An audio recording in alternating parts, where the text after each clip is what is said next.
Greetings and salutations, everybody, and welcome to another episode of Mama Rue's Ancestral Musings. I hope everybody's had a wonderful week since we last spoke. I want to thank everyone that reached out to me after listening to my last episode, Loving the Ancestors. Thank you for your comments, your feedback, and your questions. I really enjoyed answering your questions, and I hope that my answers were helpful. Today's topic is one that I have spoken on before many times. On previous show I used to co-host called Working with the Spirits on Blog Talk Radio. And I post about this a lot on social media. It's a touchy topic, and it is cultural appropriation of Black and African diaspora traditions. It's a hot topic. A lot of my friends on social media get very upset with me when I talk about this, but it has to be talked about because it is important and it's still a problem. If you've heard me talk about this before and you don't want to hear it again, you might not want to continue listening. But it's still a problem, okay? For those of you who are not familiar with this phenomena as it pertains to Black American and African American and African traditions, African diaspora traditions, okay, those traditions that I've frequently mentioned before, the spiritual and religious practices of our African ancestors as kept alive throughout the diaspora. Okay, here in the United States, there are a few, okay. We've got voodoo, we've got hoodoo, and we've got the spiritual sciences and technologies of the Gullah Geechee people, just to name a very few. And throughout the Caribbean, there are others, okay? What makes them unique to certain practices in Africa, which they are born from, is the interfacing with Christianity. Every time an enslaved African had to convert to Christianity, they were able to Africanize those religions, whether it be Catholicism or whether it be a form of Protestant Christianity. Africans always Africanized it, okay? They didn't just convert 100% to Christianity because it is impossible, okay? What do I mean by that? I will elaborate on that at another time. But most of you all who are familiar with me and the things that I speak on know exactly what I mean by that when I say it's impossible. Number one, evidence Black church in America. Pretty much anywhere you go, particularly in certain denominations, you will see manifestations of Africanized Christianity, okay? And there are many ways to appreciate that, okay? Go to YouTube if you need the visuals. But getting back to appropriation, what is appropriation? It is an extension of racist behavior or racism. It's an extension of white supremacy. How?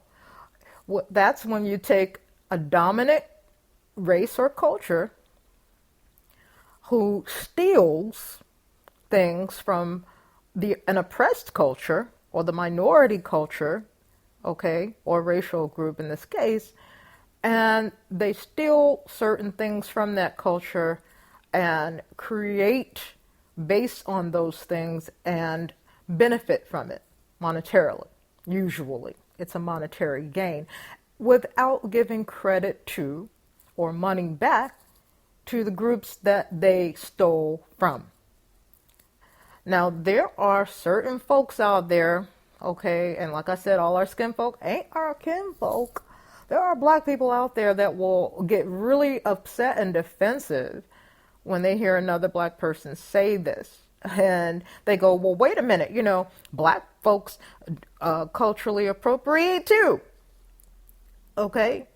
And then they'll throw up some sort of example of a black person doing something like listening to alternative rock music and having their own band, okay?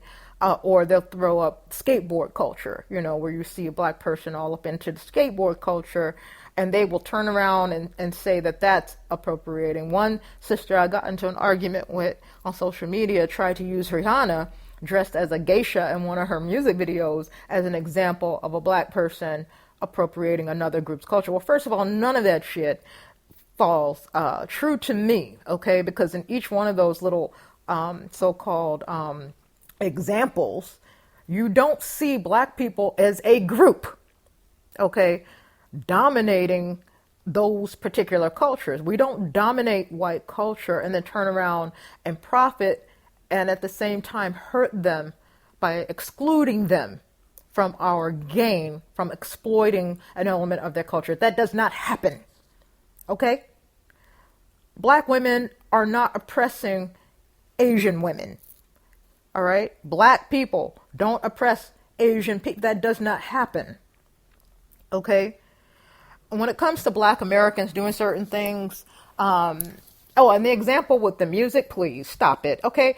By now, 2016, pretty much everybody knows that black folks created rock music in the first fucking place, all right? If you go back to the songs sung by our enslaved ancestors as they worked the fields, them field songs, them slave work songs, that led to what? Our black folk music, which led to what? Our praise and worship songs, which led to what? Okay, the freaking blues, all right, which led to what? Early rock and roll. And who are the pioneers of that? Black folks. Okay, that led to what? Jazz, R&B, soul music, funk, rap music, on and on and on. So folks need to stop, okay? Because if we're going to be that screwed up in the head when we see black folks playing rock music and then try to turn around and say they're appropriating from white folks, how do you appropriate from a damn appropriator? Huh? It's impossible. If anything, they're reclaiming what was rightfully theirs to begin with. But I digress. The cultural appropriation that's happening within the African and Black American spiritual communities, however, it's a huge deal. Okay, it's a big deal. And the reason why I say this is because all of our traditions, when I say all, I'm talking about throughout the diaspora, are centered around the ancestors. That is something that cannot be ignored. That is not something that can be just swept under the rug or put on a back burner because you don't happen to be a descendant of Africans, and so you just want to sort of skate over that aspect, in trying to pursue African-based spiritual tradition. You can't do that. At some point, you're going to have to reconcile who you belong to with who these traditions belong to. And first and foremost, they belong to the descendants of those who started these things in the motherland in the first damn place.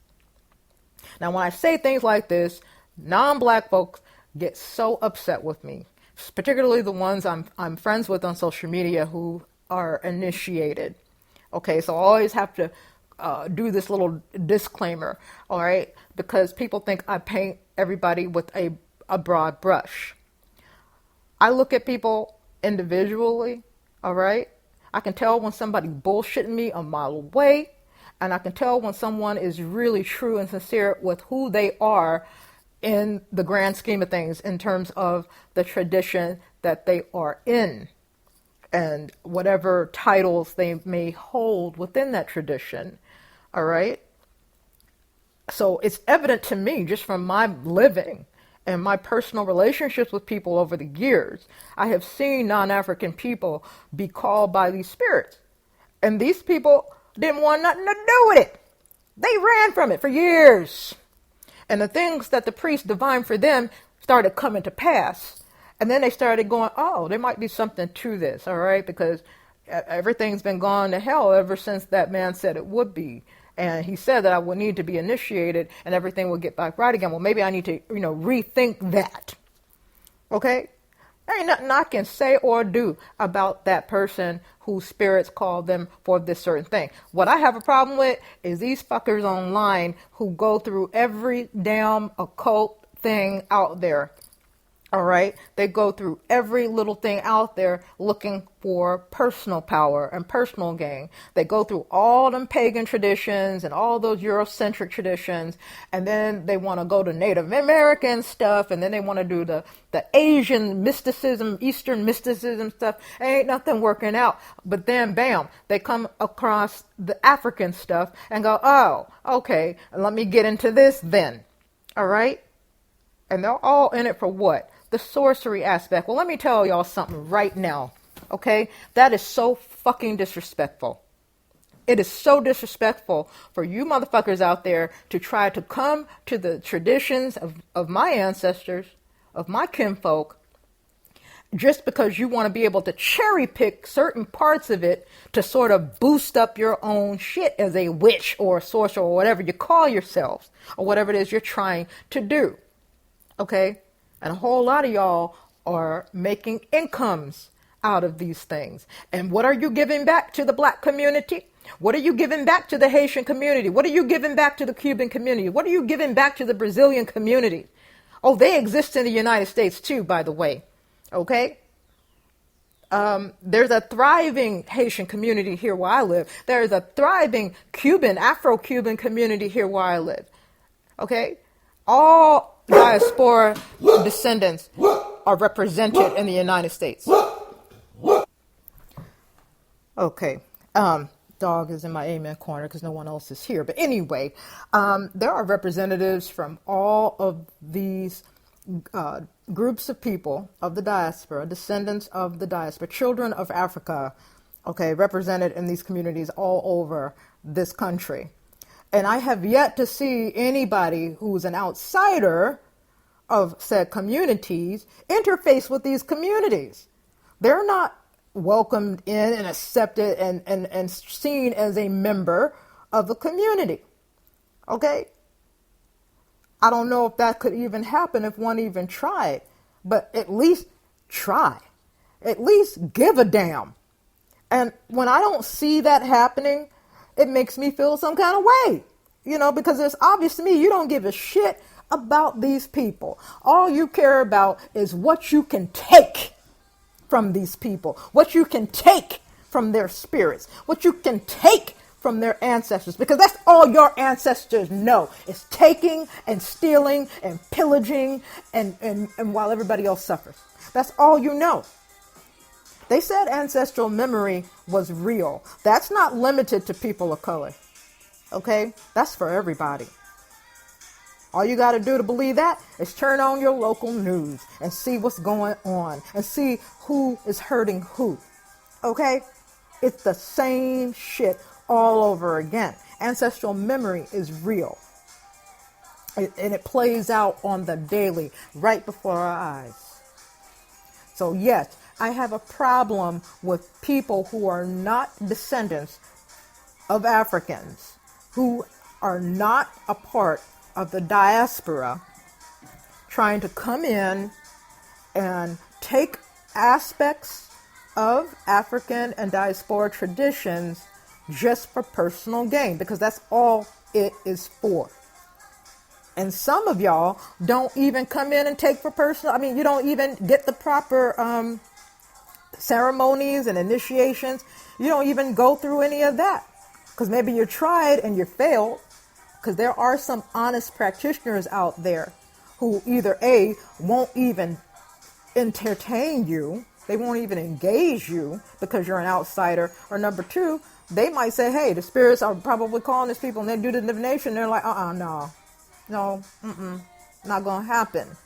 So you walk away and you read a book or two, watch some YouTube videos, and then you go around acting like you are a representative and you have the license to create and then resell certain sacred objects, certain divine tools to the general public.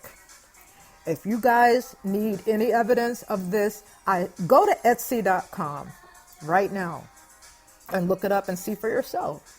Okay? There are people who took a lot of flack not so long ago